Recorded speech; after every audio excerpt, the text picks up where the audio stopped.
प्रयत्न केला असं सांगण्यात आलेलं आहे. पळून जात असताना एन्काउंटर करण्यात आलं तर पोलिसांकडून सांगण्यात आलं आहे. यावरती आणि प्रश्न विरोधी पक्षनेत्यांनी उपस्थित केला तर आपण कसं पाहताय? असं आहे की मुळात बदलापूर घटना ही खूप गंभीर आहे. त्या आरोपीला तसा जगण्याचा अधिकारच नाही. पण अधिक चांगलं झालं असतं जर त्याला फाशी झाली असती. म्हणजे फाशी जर त्याला दिली असती तर ते अधिक चांगलं झालं असतं. मुळात पोलिसांचा या सगळ्या गोष्टीत संशय निर्माण होणार आहे.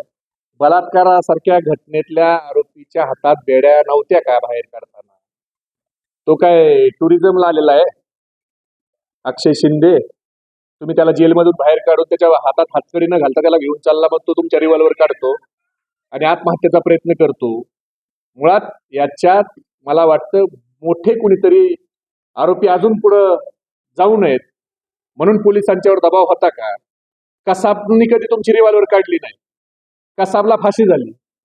मग कसाबपेक्षा हा सराईत गुन्हेगार होता. कसाबला अनेक वेळा कोर्टात आणलं, त्यावेळेला कसाबला कधी पोलिसांची रिव्हॉल्वर काढता आली नाही. मग अक्षय शिंदेनी कसाबपेक्षा चांगली ट्रेनिंग घेतली होती का? मुळात अक्षय शिंदेला फाशी व्हायला पाहिजे होती.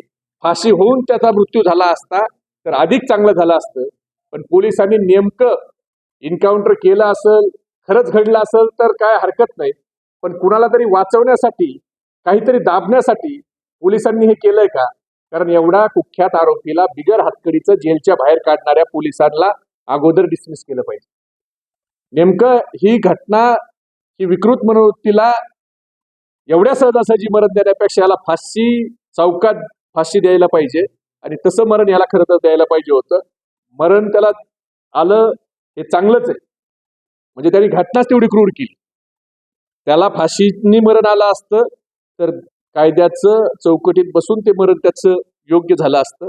पण काहीतरी दडपण्यासाठी मला वाटतं हे केलेलं आहे.